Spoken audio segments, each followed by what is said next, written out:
Well, hello there, and welcome to Faith, Culture and Politics in Australia with Mark. Today's guest is joining me again. I caught up with Debra Leigh a little while ago for a couple of other documentaries that she had produced, which is significant, had significant viewing. Witness Statement is one of them that I'm talking about, and also the story of Ingy Doyle dissection. So Debra will be joining me shortly, but I just wanted to show you the places you can go and view. So obviously Global Truth Network is on Rumble, so a lot of the documentaries have been loaded up on there that you can check out, and also the Global Truth Network Substack page as well. There's all that information there that Debra uploads onto, and part of that recent article was in regards to who is Trevor Hold and why is the ABC defaming him, concerned landowner trials and non-toxic treatment for fire ants.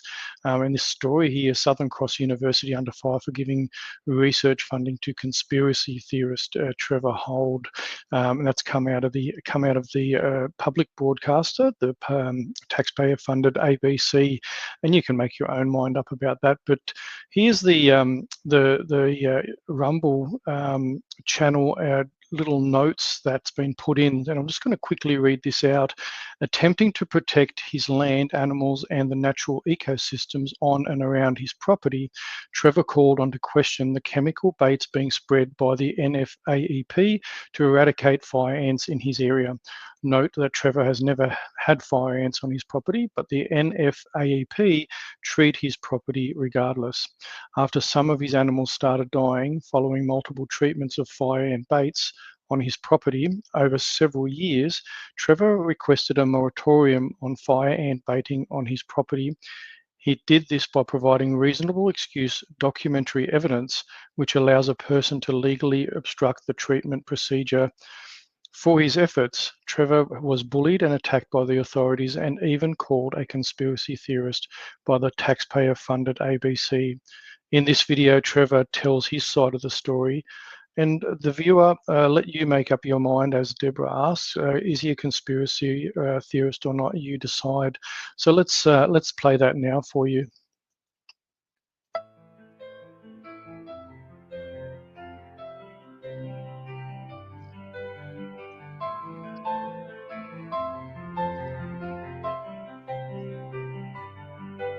I asked my partner what she wanted to do after her diagnosis with ovary cancer, and she said, I would love to buy a small block of dirt and get some cows.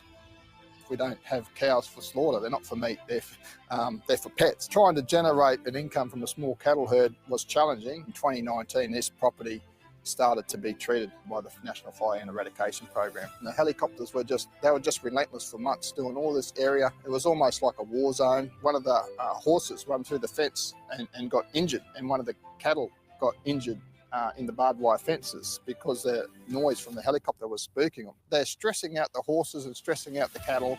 I had my first calf die on the 30th of November 2023. We've got to put everything in writing. I says, I have concerns. I've got some dead cows, some dead calves. I said, I've got some severe concerns. And until they're addressed, I said, I'm not letting you back on the property.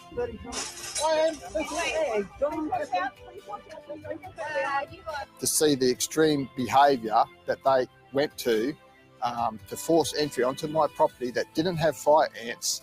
At the end of the day, I am responsible for the health and well-being of the animals that reside on this property.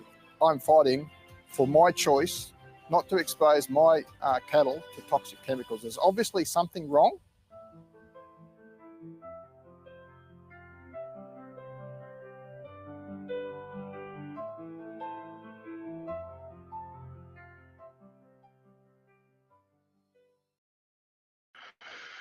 So there you go. That was the trailer from the newly released documentary Trevor's story there, and I'm going to bring in our guest Debra Leigh, who is the person behind that documentary. And Deborah, I've got to say before we start, I never, it just really surprises me the quality content that you've put out with these documentaries. I watched Witness Statement. I was very heavily involved with distributing the work behind that, as well as Ingi's story, dissection. And after watching the full documentary, again, I'm impressed with the work that you're putting together as a director of these. And from what I understand, we've talked about this before, a lot of it is funded by you, yourself, and it's really just to show Australians the other side of stories that our mainstream, I guess, isn't. So welcome back again, and thank you so much for everything you do and the quality of work that you're actually bringing to the Australian people with these documentaries. Well, thank you very much, Mark, and I appreciate your support in allowing me to come onto your platform and share this information with the people. It's interesting, I must say I'm not a person that ever set out, I'm not a journalist, I didn't set out to make documentaries and do what I'm doing. I'm actually a retired chartered accountant, but I'm just so disappointed in the poor quality of reporting, particularly over the last few years, and especially from our ABC, unfortunately, our taxpayer-funded ABC, that I just see these stories or I see these articles and they're just not reporting the full facts. They're not showing both sides of the story. They're selective in what they do put in there. And then our fellow Australians, they're name calling. I mean, that's what bullies in the playground do, name call. If you don't need to name call, you can have a debate and have different points of view. And that used to be what journalism was about, putting forward the different points of view and allowing the public to make their own decisions, which is all I'm trying to do here. I'm just trying to put the facts in front of the people, allow Trevor a right of reply to a derogatory label, which I personally don't feel is warranted. But again, I don't tell people what to do. Unlike some mainstream media, I don't tell people what to think, or I don't tell people what's right or wrong. I just put the facts out there, and then I allow people to make their own decisions. And I think that's what you need to do. That's what the journalists and the media outlets need to do in a civil society. They need to put all the facts out there so that people can be fully informed. Because if they're not fully informed, we see all sorts of terrible things happening as we've seen over recent years. So yeah, thank you again. I do appreciate the opportunity to share this with your viewers. Yeah, no, pleasure. I love the content that's been put together. So before we jump into Trevor's story and talk into that a little bit more, just wanted to get maybe a recap of the other quite significant documentaries you've been involved in. One was over 3 hours, was a brief of evidence to our law enforcement and everybody involved in law enforcement and others. It was very substantial evidence put forward, and just wondering where that's at, as well as I believe there was a lot of acclaim behind the Ingi Doyle story dissection. Did you want to give us a little bit of an update how those two stories are progressing and the traction they've gotten over the time? Yeah, sure. Thanks, Mark. Well, I'll start with Ingi's story. We entered Ingi's story into a number of film festivals around the world, and I'm very pleased to say that yes, we received a lot of acclaim for that excuse me, for that documentary. I think there's about 12 film festivals that we have either been sort of selected or nominated for awards. We've already won 3 awards, and we're finalists in a couple more that are coming up later in the year. And that's not just in Australia. That's there's one later in the year we'll be going to in Vienna. There's one in Berlin. One in UK, and people can see all of that on the dissection website. We have all the awards and nominations laid out there on the awards page of that website. Also, on the awards page of that website, people can now watch the full 30-minute documentary, which I highly recommend people do, because there's more information in the full 30-minute short documentary than there is in the 15-minute version that I originally posted just to let people know what was coming. So when you go to that website, whether that's the right one I've brought up here, but there's this is one off come up. Is that the right one, or is it a different one? Yeah, I think if you go to I do need to, and I apologise, I need to update my own Rumble page, because we're just showing the 15-minute one on there at the moment. But if you go to the actual dissection website, actually, no, that might be it, because there was basically what happened was one of the awards we were nominated for, that film festival publicly put up the film for people to vote on. So that may well be it there actually. But you can find access to that on the awards page of the dissectionfilm.com website. That's my website for dissection. So if you go to that, to our website and go to the awards page, again, not the homepage. The homepage just has our 15-minute version. But if you go to the awards page, you can click on the 30-minute version. If you scroll down on the awards page. On the awards. See the tab up the top? Tab up the top. There we go. You're going to go on the awards page and scroll down a little bit. And see there, view the full documentary. So that's where people can click. Just go up a little bit. A little bit. See there? If they click there to view full documentary on that little gold bar, if they click there, watch the full documentary, then people also have an opportunity to rate it as well, and that will help in the voting process for when the award is announced. So we're in the running for an award there. So I would like, if people were happy to please go and watch the full documentary, because it does have a lot more of particular Dr. Petrovsky in there as well, with more information from him as well. So it's really worth watching the full 30 minutes. And if people wouldn't mind, please sort of voting after you do that and putting your comments in there, that would be great as well. But no, it's going really well, and we're getting a lot of traction on that one around the world. As I said, a lot of people have seen it and continue to see it. And, I think, as I mentioned last time we spoke, the reason I did Ingy's film was almost like a precursor to witness statement, because I know that witness statement is a little heavy for people who are just becoming aware of the risks of the vaccine and the fact that so many people have been injured and died as a result of taking that vaccine. So I know that witness statement is a bit heavy if you're just sort of becoming aware of this information. So the idea of dissection was just to show people, here's just one very specific example of a severely injured woman who, did what she thought was the right thing because that's what the government were telling her. And as a result, she, almost lost her life and now has to live with the consequences of some pretty serious surgery that she has been through. So that's why I did dissection. And then following on from that, of course, I produced witness statement. Now, again, if you go to our Rumble page, because witness statement is quite long, first of all, I want to say, even though it is quite long, we had over 1 million views on witness statement within the first 4 or 5 weeks of it being released. So again, very well received. I haven't had any negative feedback or anything to say there's anything there that's not accurate, because I do have everything fully referenced. And when you go on to watch the film, underneath in the notes, we have every single link that's shown on the film, referencing all of the material that's in there. So if anyone wants to check any of that information for themselves, they can click on the links and find that. Also, as you'll see there on the screen, and thank you for pulling that up, Mark, because for some people, they don't have 2.5 hours to sit down in one hit. So as you'll see there, I've actually produced the same film in 9 parts. So if people want to watch it bit by bit, they can just go through parts 1 to 9, one at a time, to watch the full film. And then, of course, after that, we have the updates as well, where I explain to people what's been happening with witness statement. I have sent it to all police commissioners. So the latest update, I guess, which I haven't put out yet, is since my first round of sending witness statement to all the police commissioners, I think it was about 6 commissioners either resigned or people that were temporarily filling those roles didn't take them up.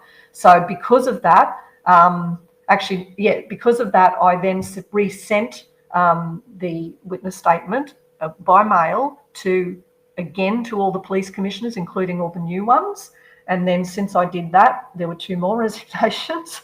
Now, again, I'm not saying it's the film that's caused that, but I like to think that, they are getting it and taking it seriously, and perhaps that played a part in them, for whatever reason, if they weren't able to do the investigations that everyone's asking for, perhaps that did play some part in their decisions not to continue in their roles. I'll never know, of course, but I do feel it's important that we do just, keep calling for these investigations. We cannot, call ourselves a civil society when so many people have died and been injured and the police are not investigating the causes. It's just, to me, not a civil society if that's going on. So people continue to make those calls, people continuing to use witness statement as sort of a way of explaining to people what's going on. Witness statement's actually been submitted into 3 legal cases that I'm aware of.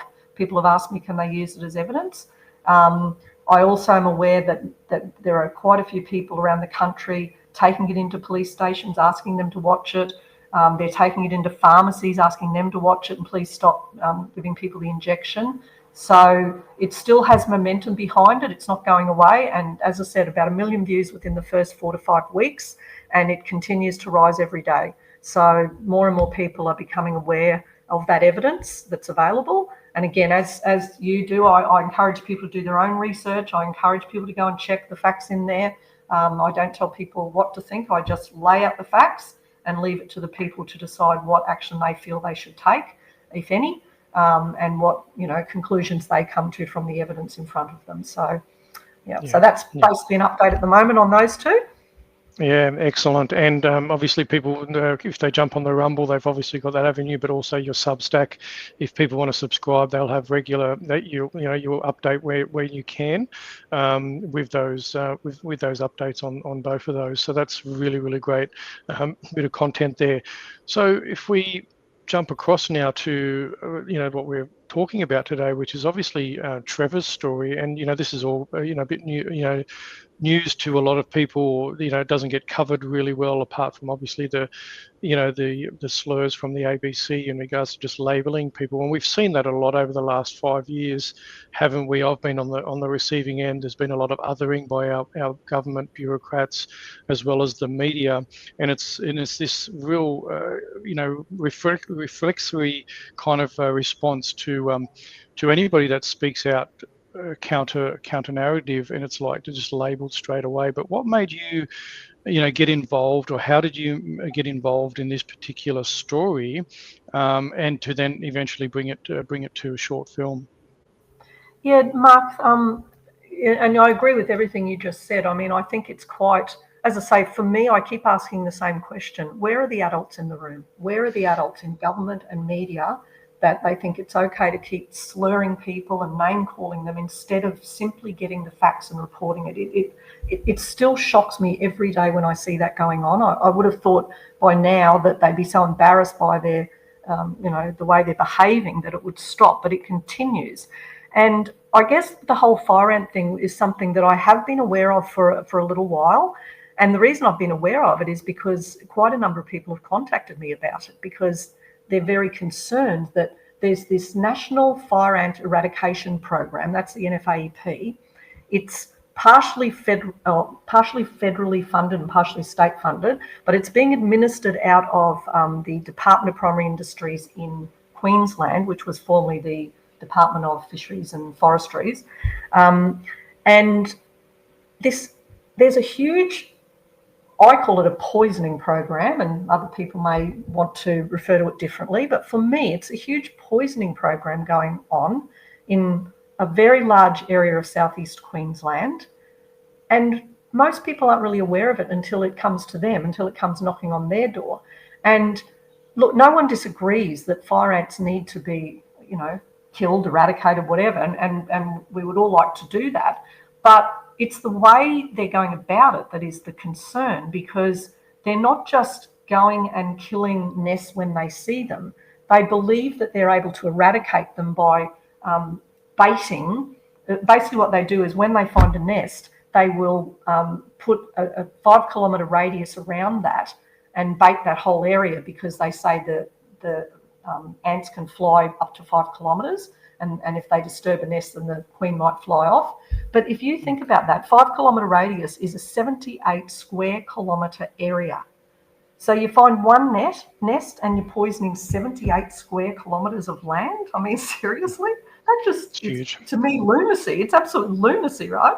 And this is why people are concerned, because first of all, they're doing it over our forests. They're doing it in waterways. They're doing it in all public areas. There's been many reports of, animals being dying, pets dying when they go out walking and they eat these baits. People's, there's so much more to this story that I may tell you one day. But I think for the purposes now for this film, the reason I got involved here is because, people had told me about the fire ant film, and I was, the fire ant issue. And I was looking into a little bit, because I'm concerned, living in southeast Queensland, I'm very concerned that all my, forests and waterways and everything are being poisoned by these baits. So, but I hadn't really looked into it too much. But then when I saw this story from Trevor, I had come across Trevor prior to this, and I thought, well, wait on, Trevor's not a conspiracy theorist. Trevor's someone who did allow them to come onto his property and bait since 2019.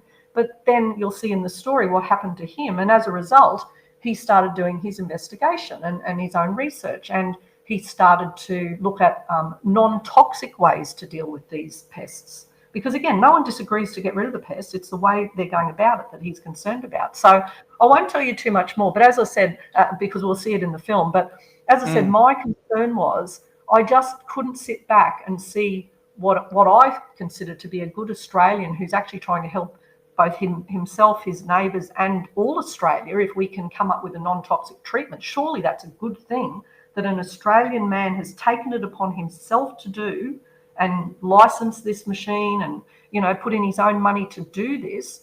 And then Southern Cross University, and I take my hat off to them for, you know, saying, yeah, we agree this is a good idea. We'll partner with you and do proper research here. Because again, we don't want hearsay. We don't want, you know, someone says it works. We want the proper research. We want the data. We want the peer-reviewed science. And Southern Cross University, I'm very pleased to say they stepped in to do that with Trevor. And then for ABC to turn around and say, oh, you know, shame on Southern Cross University for working with a conspiracy theorist. I mean, to me, it's just appalling. It's absolutely appalling. And under fire for giving research. Well, how are they under fire? By whom? I've not heard anyone saying that they're doing the wrong thing. The first I've heard of them being under fire is this article. So as I said, I saw this article. It did make me very upset to see our taxes being used in this way.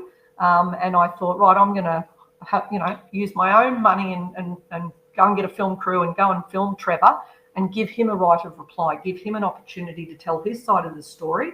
Because when we have one-sided reporting like this, someone, I feel, has to give the other side. And in this case, I'm the one trying to do that for the people. So that's sorry, it's probably a long story, but that's how it came about.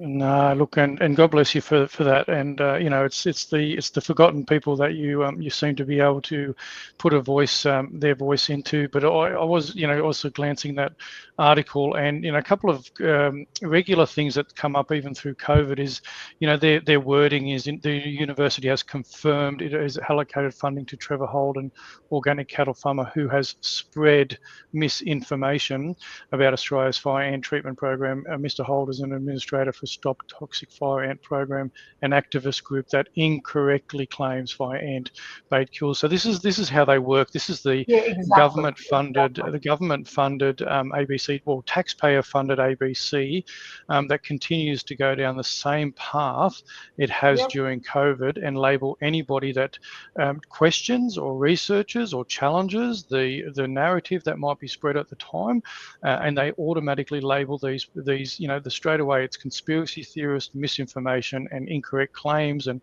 other stuff, and that's what I think's got a lot of people very frustrated in this country, that we're funding to the tune of $1.2 billion an outfit that just, you know, isn't impartial, isn't unbiased. It just straight away takes these kind of directions, so which is very disappointing.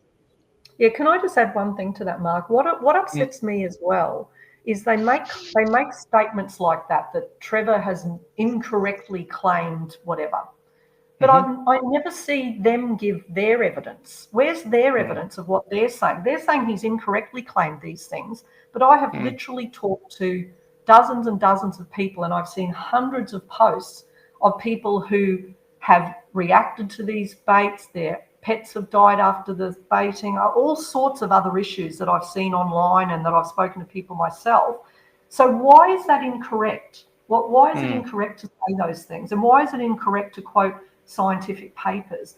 If it is incorrect, show us the evidence that you have, and then we can have the debate, which is how a civil society works. You don't just slander one side without putting forward your evidence. So please, ABC, put forward the evidence that shows he's incorrect, and then let's have a look at the evidence he may or others may have, and let's have a debate. That's how a civil society works. Yeah, exactly right.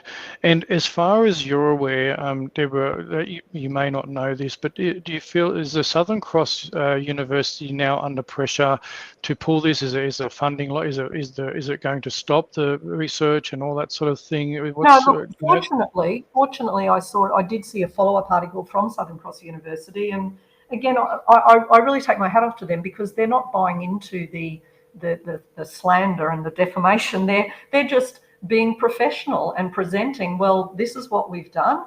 Here's what we're finding so far, and I think they found that. Don't quote me on this because I don't have it in front of me, but it was something like after 3 treatments, it was 90 to 100% effective. This hot water system. Because also in the article the ABC wrote, they said that the Marnie Manning, who's the head of the NFAEP program, stated that they have investigated hot water, thoroughly, and it doesn't work.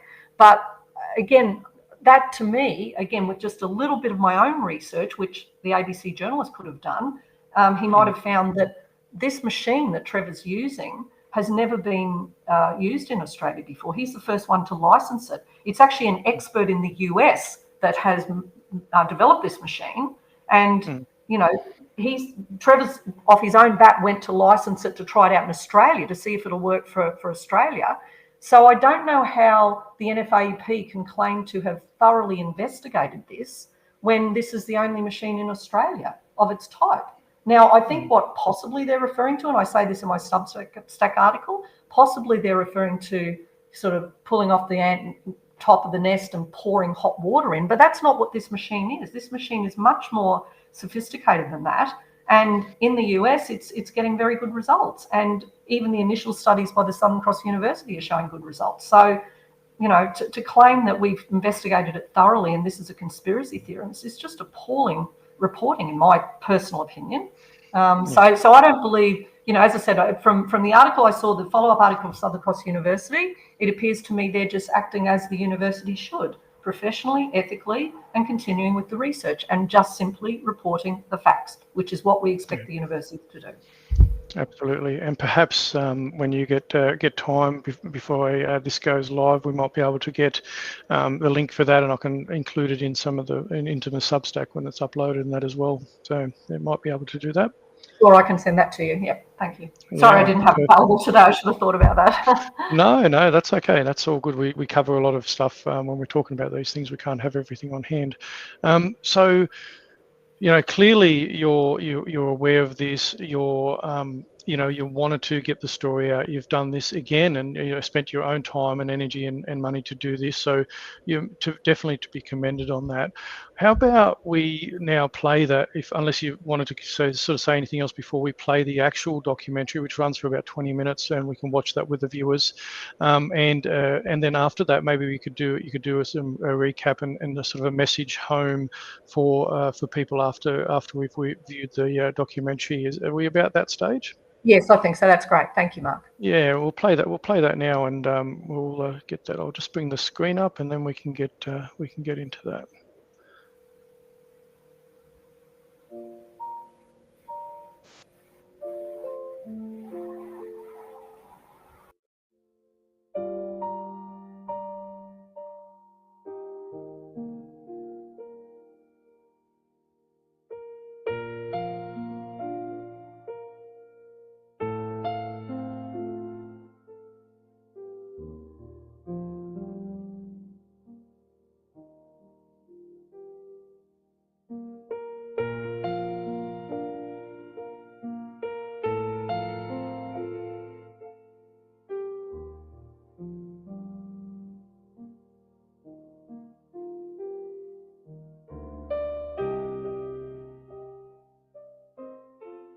This is Genesis Novell, this property. We started it in 2014. We bought this property. I had a defence contract where I was designing vehicles for the defence on Project Overlander 121. With that, helped us create a new beginning, and that's what Genesis Novell means, is a new beginning. I asked my partner what she wanted to do after her diagnosis with ovary cancer. We thought it was fatal, going to be fatal for her. And she told me stories of going to the farm at Flagstone Creek with her uncles as a kid, and how she enjoyed spending time with the cattle. And she said, I would love to buy a small block of dirt and get some cows. Luck has it that, you know, after a few years of checking and a full hysterectomy, whilst there was some other medical issues in regards to, you know, fused organs and this and that, there was no cancer found, and Jodie was clear. When I turned 40, I'm 46 now. When I turned 40, I started the journey to try and utilise my previous industries to help other people and community service. So I started doing Cert 4 in mental health. I didn't know how it would go. So I started off just with the certificate course. Took me 2 years to go through and got that. And I was doing a lot of work on the Gold Coast and that, doing my work experience in that there. And then sort of COVID hit in 2020, as everyone knows, you know, and I was still very new to the industry, but working as a mental health practitioner and supporting people, that border closure created a lot of negative impacts on a lot of people. And there was not a lot I could do. I didn't have much of a voice. I didn't have much experience back then, but I could see the pain in people's eyes where they lived on one side of the border and their support was on the other, and they literally couldn't get it. And these people, you know, were suicidal or whatever, or you know, had mental challenges, and there was all sorts of family disputes and work disputes. People couldn't go to work, and there was all sorts of issues I was hearing just with this imaginary line that they decided to close everything down, you know. And I was trying my best, you know, on the Zoom calls and trying to support people as I could, and continued the journey to do my diploma in counselling. So I've done that. That took me 2 years to get through, all the while learning about myself as well, because, you know, we're trying to redevelop our lives and develop industries, you know, with some fruit, vegetables and markets and ways of generating money on the property. One of the things, the conditions of the farm was, you know, we don't have cows for slaughter. They're not for meat. They're for pets, and that was one of the mad concepts that we're trying to work with, you know, and it's sort of a breakthrough industry that not many people were doing. It got to the point, like when we used to have yabbies in the dam, you know, we'd catch the yabbies and they'd get a name. If you had a name, you couldn't eat the yabbies, so we couldn't even, you know, eat the yabbies in our own dam. They were all called Blue Claw or Bluey or One Claw or, you know, all sorts of names like that. So trying to generate a small cattle herd, an income from a small cattle herd, was challenging, and, you know, we come up with the concept of, you know, using it for mental health purposes and creating better outcomes for people's overall health and well-being by just chilling with the cows. But even before COVID hit in 2019 was when this property started to be treated by the National Fire Ant Eradication Program. Back then, it had a strategy where there was a radius around Noel Ness. So there's a Gatton University campus up the road, and we got within a 5 or 8 kilometre radius of Noel Ness that were found on the Gatton campus. So originally, it was helicopters, and the helicopters were just relentless for months doing all this area. It was almost like a war zone. Over the property, over the dam, over the house, everywhere at the start in 2019, it was relentless, yeah, for months. For months, the whole area, up the hills, all these waterways come through here. One of the horses run through the fence and got injured, and one of the cattle got injured in the barbed wire fences because the noise from the helicopter was spooking them. I was very angry about the cattle. So I said, look, we can't have any low-flying activity on here. So they said, okay, that's all right, we'll get some motorbikes in. And so they come here with some motorbikes with spray bars. At the time, it was a drought. There was no water in the dam at all. It was all drought. And I remember one of the times they come here, they were hooning. They were like cowboys, and they were using it like a endurance race or something, running up and down the dam walls there and up in the bed of the dam in the water.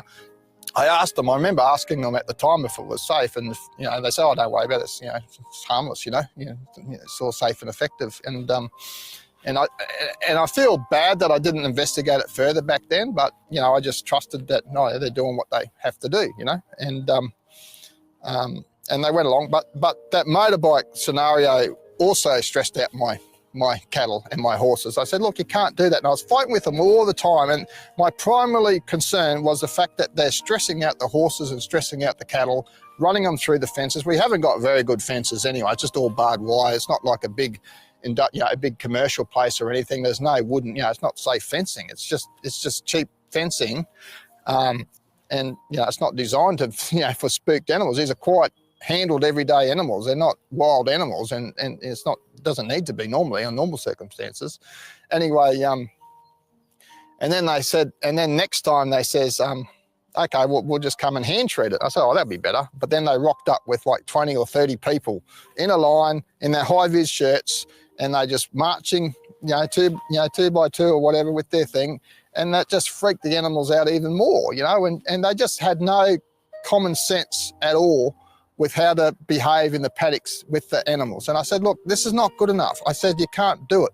And then I said to them, I said, look, it's not unreasonable for you to tell me what day you want to come. I said, treat 2 paddocks, and then I'll make sure there's no animals in them paddocks, and then come back, and then I'll swap the animals around so they're in them paddocks, and then come and treat the rest of the place, you know. And they said, oh yeah, we can do that, Trevor, there'll be no worries, you know. And they says, we'll come with 4 people, they said, we'll come with 4 people and do 2 paddocks of your choosing, and then you can swap around the animals and then we'll come back later and do the rest, you know. And I said, because I said to them at the time, I said, look, we're not going to give you access to the back paddock because this is all waterways, you know, the whole lot's waterways. You know, if it rains here, that's all waterways. This is all waterways, all through here. It's all flows into the water. There's channels there. I know there's some dry channels there, but it's all, when it rains, it's all flows, you know. And I said, look, I'm not going to give you access to the waterways. It says on your permit you can't do that anyway. And they come in, they've done a couple of paddocks and then moved around the animals. That was March 2024 when they come and treated 2 paddocks, and we had that agreement, and they come and done that. And I hadn't heard anything back from them. I had my first calf die on the 30th of November 2023. We took it to the vet and they tested it for snake bites, and there's no snake bites, and tested it for anything, and, you know, they couldn't find anything. And, you know, and it was just sort of discussed about, you know, must have been some sort of toxin or liver problem is what was discussed, or whatever.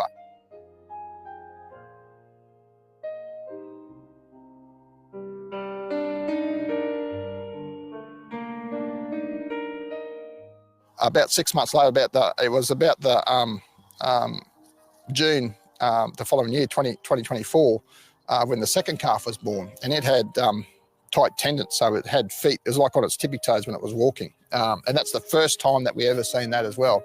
And we were sort of researching it, and they're saying, oh, sometimes a calf can grow too big for mum and it gets squashed up a bit and just needs to loosen up its tendons a bit, and talk to the vet, and there's some sort of antibiotics you can give it to loosen up its tendons, and we just treated it for that, you know, and didn't think much more of it. But it had the same symptoms and the same decline in cognitive ability over that 6-week period. So and it was euthanized on the 9th of June.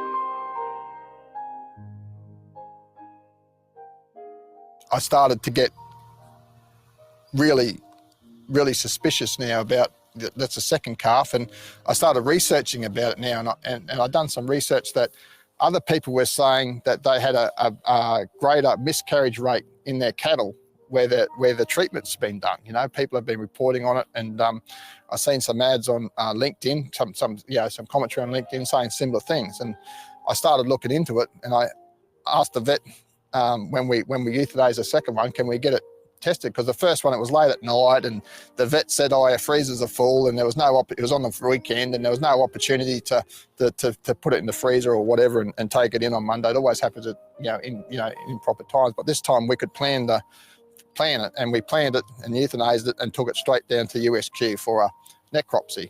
And we got some preliminary data from the vet saying, oh, they're talking about toxic liver poisoning. So it's about this time I emailed the guy, because I told him, look, I'm not talking anymore because everything was words. I said, look, we've got to put everything in writing. I says, I have concerns. I've got some dead cows, some dead calves. I said, I've got some severe concerns, And until they're addressed, I said, I'm not letting you back on the property. And I could tell there was a serious problem because I was ghosted for 2 months after that. They never got back to me. They never answered me from that at all. And several emails went by unanswered. And as I'm getting some feedback from the vet talking about, you know, possibly liver toxic chemicals. And then when I got the necropsy report, that's when, you know, I started, you know, really seriously think, well, you know, what's going on here, you know, and really started to show some serious concern. Yeah.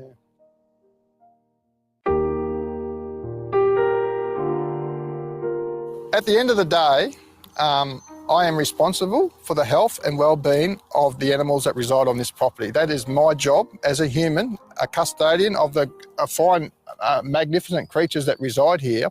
And it's my responsibility to keep them safe. And I will continue to advocate for them to keep them safe. And I feel, even though it's not documented anywhere, that we have the right not to be exposed unnecessarily to toxic chemicals.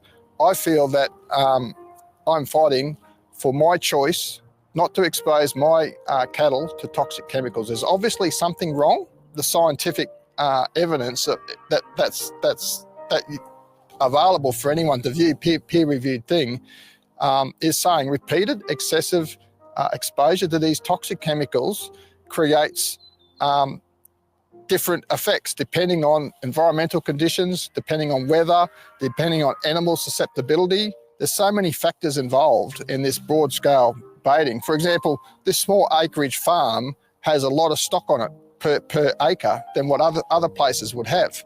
And the research says that in areas of high concentrates of urea and manure, then the chemicals are going to last much longer in this environment than what it would on some residential block that doesn't have any cows staying on it. So it varies from site to site. So not considering, and also this site in the drought was specifically designed that all runoff from the rain goes to the dam, which is the cow's drinking water.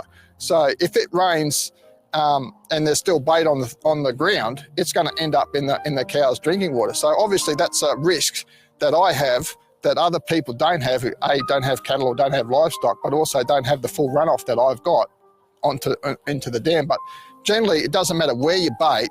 If it rains, it's going to wash into a waterway. They literally ghosted me for months, you know, and when they did talk to me, it was just all innuendo, and you could tell there was something seriously wrong with this program. Yeah.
Very wrong. Hey, don't watch out, please watch out, please don't get hurt. You got.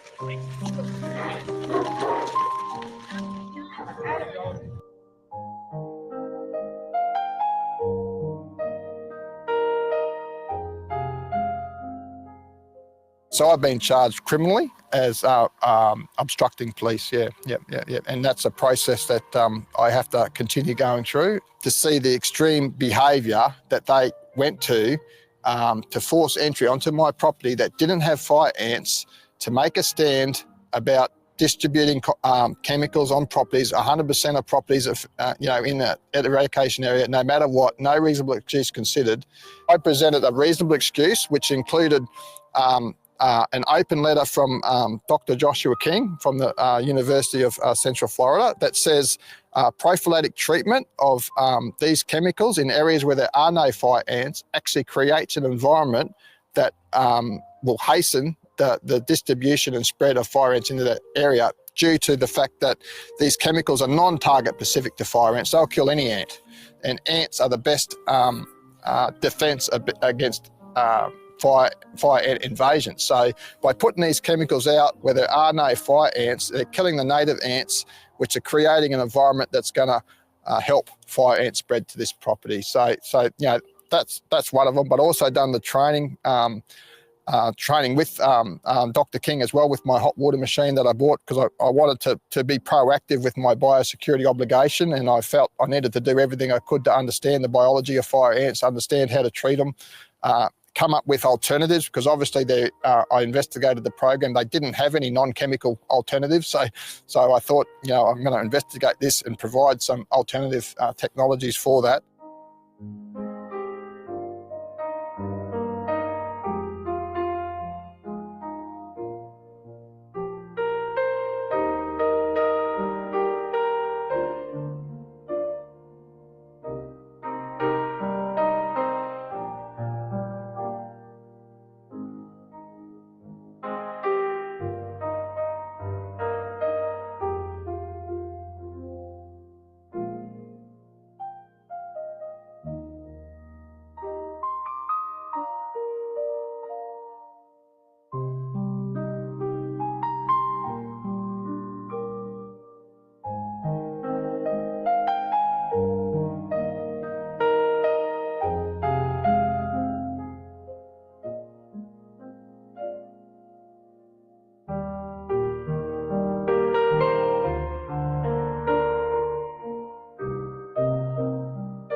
And I've done the National Fire Ant Eradication Identification Certificates as well on the thing. And all that added substance to my reasonable excuse. I was meeting my biosecurity obligations. I was learning all about fire ants. I was providing alternatives. I was surveying my property. There's no fire ants here. There's no fire ants in the neighbouring properties anywhere.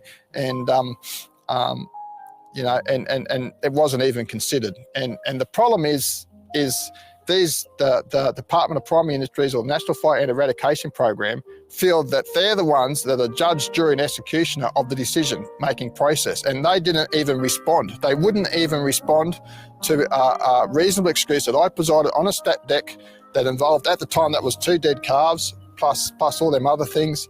I sent it to them before Christmas in December, sent it to them in January, and sent it to them in February.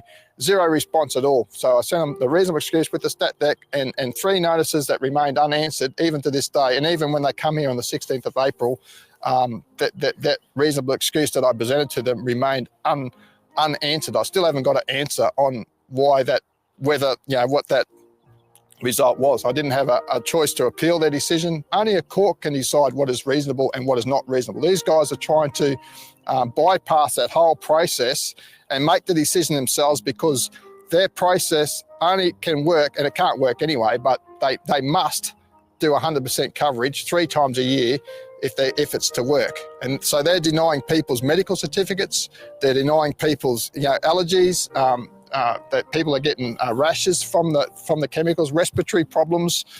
There's people that are on severe you know, lung transplant waiting lists that are impacted from the dust of the aerial spraying that they're ignoring, and kids with allergic reactions to the stuff that are getting rashes all over their face that are being ignored. So there's not a single thing that they can accept, because if there's one gap in their plan for their strategy to even come close to working, they must you know, kill off every single ant and kill off everything in that eradication program. But as you can see, eradication was impossible when they first discovered them in 2001, and it remains impossible now with probably a million hectares of land in southeast Queensland invaded by fire ants. You know, so yeah.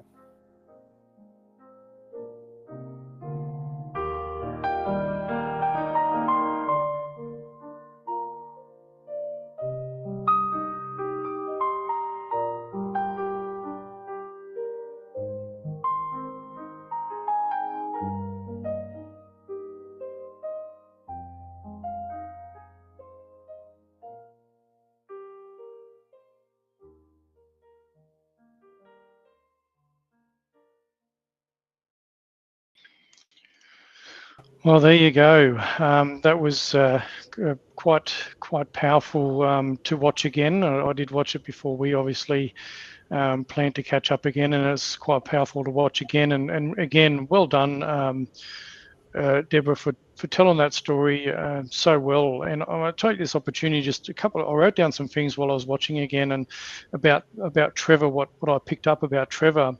And I just felt he was a decent guy. He was very articulate, obviously, genuine, empathic, self-motivated, resilient, willing to learn and educate himself, community-minded, well-researched, and very compliant. So wanting to work with the NFAEP all the way through his journey. So I think the label attributed to him by the ABC is very disingenuous and very disappointing, I feel, after watching that. So yeah, again, I think you've done an amazing job there putting that together.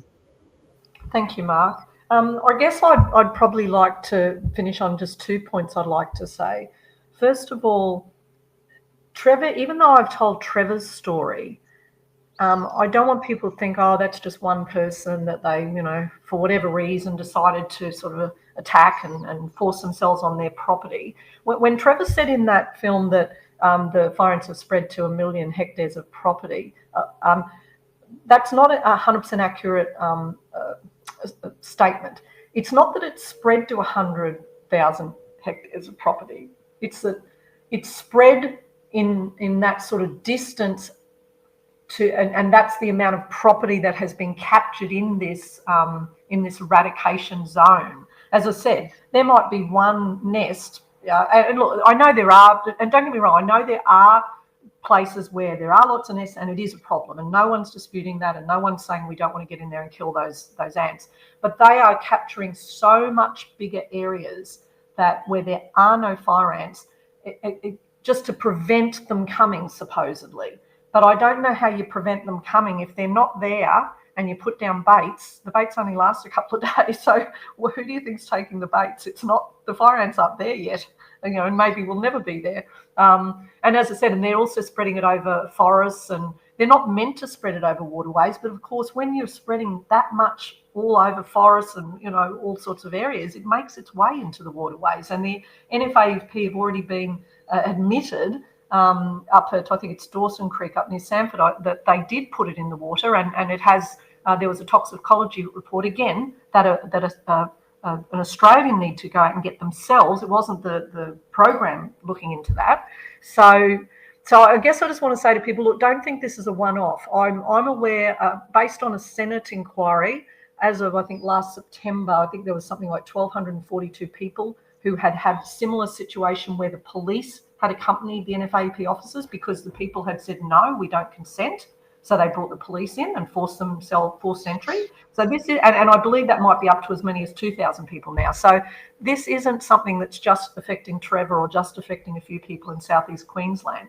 It's spreading. And once again, in my opinion, and again, I'm not a legal person, it's just my opinion, I believe that both the officers from the Department of Primary Industries under this program and the police may well be acting unlawfully in what they're doing. But once again, if they are acting unlawfully, they do it anyway, people get their lives ruined, and later on we find out, oh no, that you weren't supposed to do that. Well, no, we need to stand up now. We need to stand up before the damage is done and stand together and get the facts and understand our rights and make sure that our rights are being heard, that we're not just allowing government officers or people with a badge and a gun to say you must do this and you have no rights, because we do have rights. There are, particularly in Queensland, we have a Human Rights Act. Where are our human rights being respected here?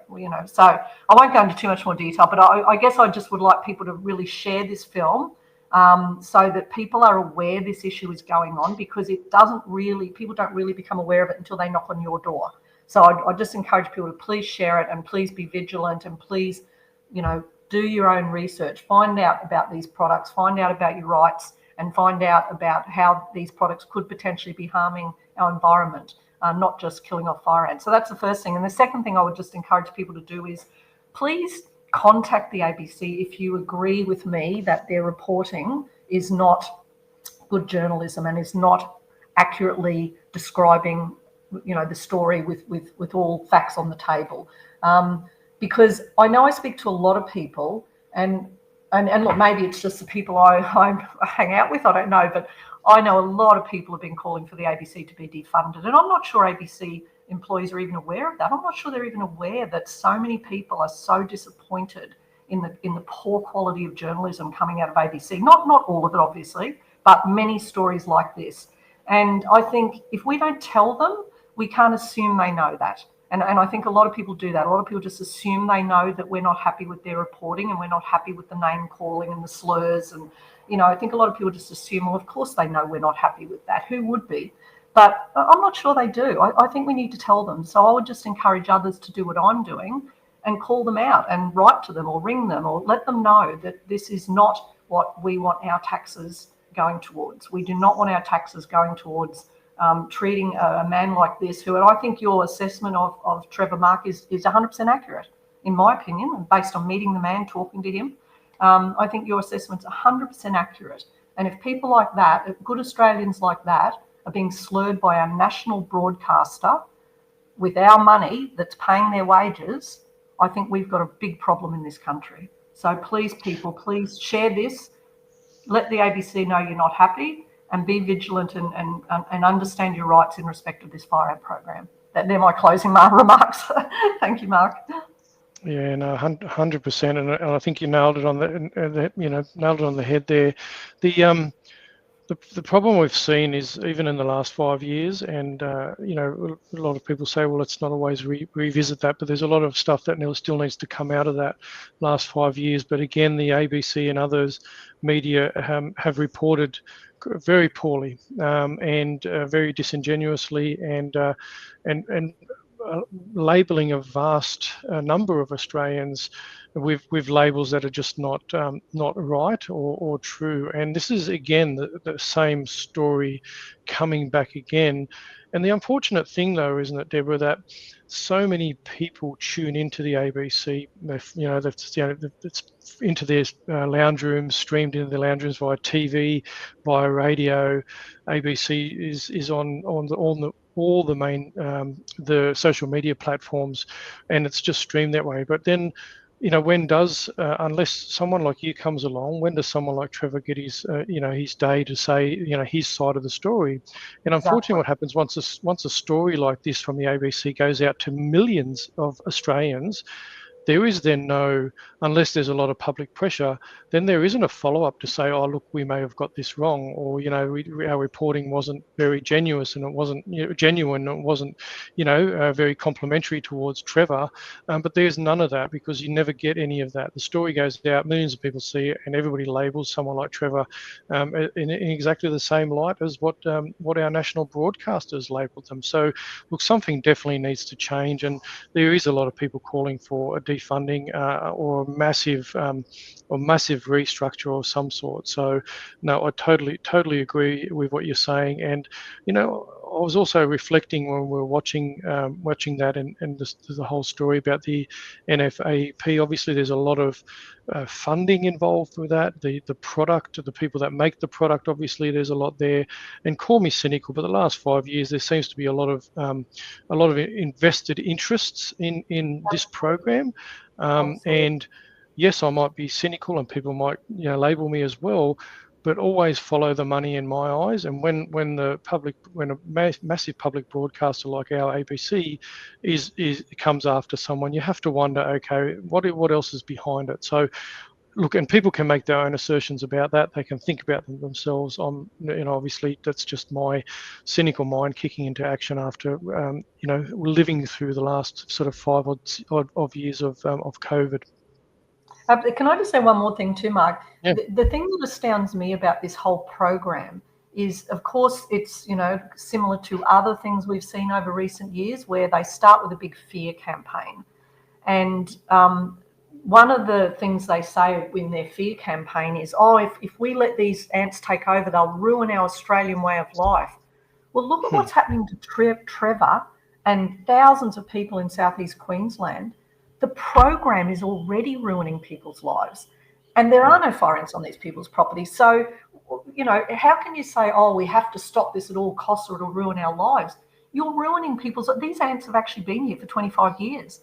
I don't see... And again, I'm not saying they're not a problem in some areas and some farming areas, etc. I'm not saying that. But I don't see that they've ruined the entire Australian way of life. But what I do see ruining the entire Australian way of life is weaponising the police against the people to support government programs, which, once again, we have been told are necessary, but no one is showing us the data or the science. Show us the data and science, show us that this is necessary, and then work with us to find a solution that is not more damaging than the problem to start with.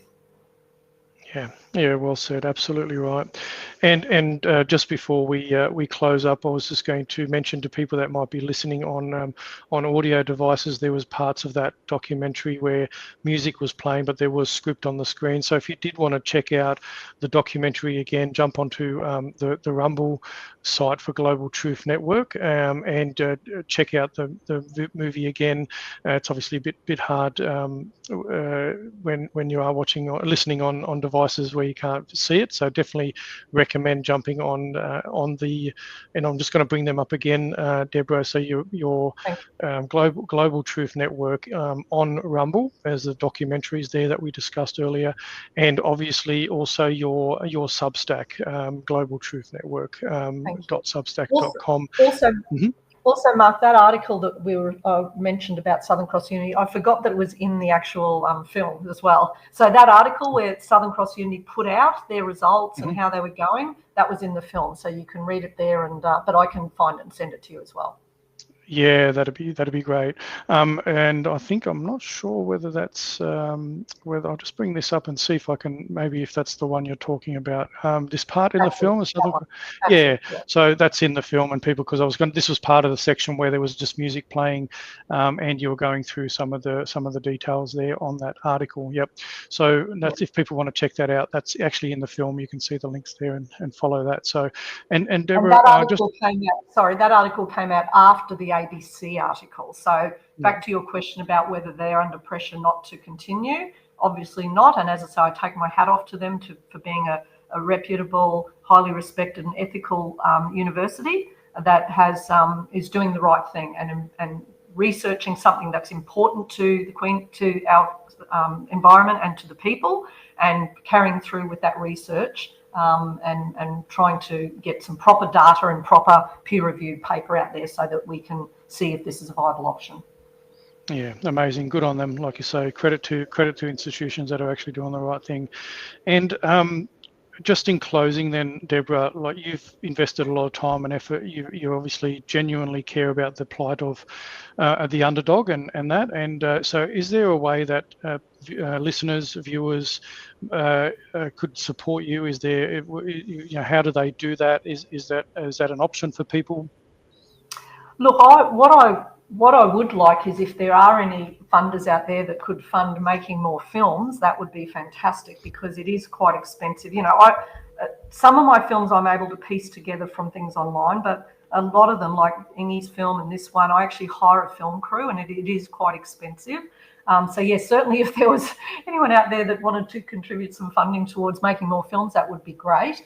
But other than that, it's really just sharing it around, because again, I will continue to speak the truth until the media starts doing their job properly again, because we have to. We don't have a civil society if the truth is not getting to the people. So it's really important that that we do tell the truth and we do get this information out there. And perhaps, Mark, I might come back next week if I could, because I do have one more follow-up film on this as well, of another group being impacted. Because as I said, this isn't a one-off story. Trevor's is not a one-off story. And one of the main reasons I'm doing this particular film, this one and the one I'll show you next week, is because it's not just the underdog that's being affected here. This is our whole environment we're talking about. This is our whole ecosystem. This is the beautiful Gold Coast hinterland. You know, anyone who thinks, oh, well, this is in Queensland, doesn't affect me. Well, if you want to go to the Gold Coast and have a holiday, you know, at the moment that area is being pretty heavily poisoned in some places. If you want to go to beautiful Samford in north of Brisbane, again, it's being heavily poisoned at the moment. So I'm doing it for the underdog, but I'm also doing it for our environment. We need to protect our environment. This is really important. So, but yes, thank you for mentioning that. But yeah, I think the main thing is, yeah, if someone, if there's any funders out there that would like to fund more films, or alternatively, the other way people can really help is just to get this out there, because when you put in this much work to do this, time and money and all the rest of it, it would be a shame that it's not being used as much as possible to share accurate information. That's all I'm really asking from people.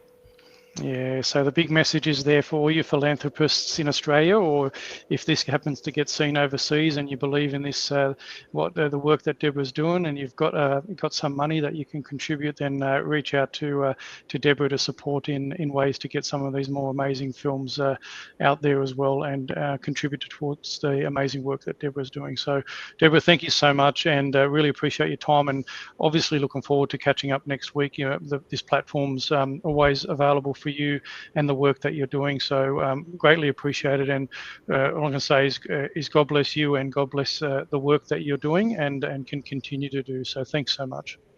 And thank you as well, Mark. Thank you for what you do. And for those people who do want to know more about this fire ant issue, I will keep Mark updated, and I definitely would like to come on if I have any other information or news. So you please follow Mark to see more information as well. So thank you as well, Yeah. Mark. No, my pleasure.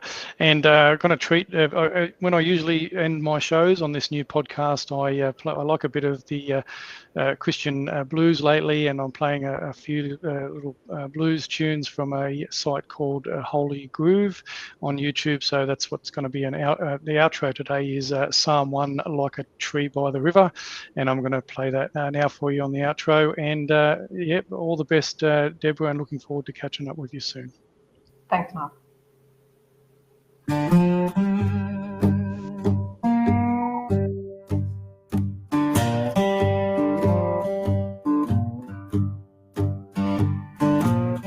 Blessed is the man who walks not in the dark, don't sit with the wicked, don't stand where they bark, but delights in the word both day and night. Like a tree by the river, he stands upright. He's like a tree, roots digging deep. In season he bears what the faithful reap. Leaves don't wither, winds don't shake. The Lord knows the road the righteous take.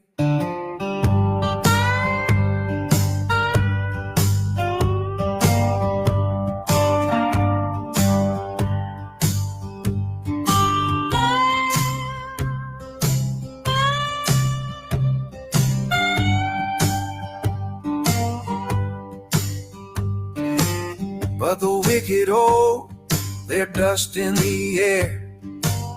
Like chaff in the wind, they vanish somewhere. They won't stand in judgment when truth appears.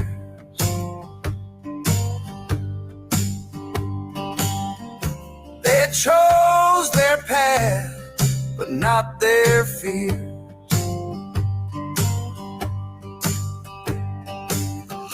Watches every step I tread, guides the humble, raises the dead. But the road of the wicked fades and bends, while grace rolls on without no end. He's like a tree, roots digging deep. In season he bears what the faithful reap. Leaves don't wither, winds don't shake.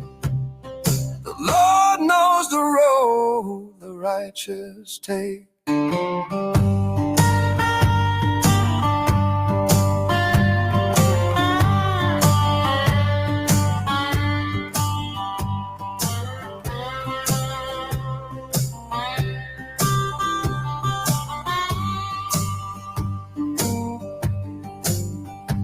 I'll keep singing that blessed tune.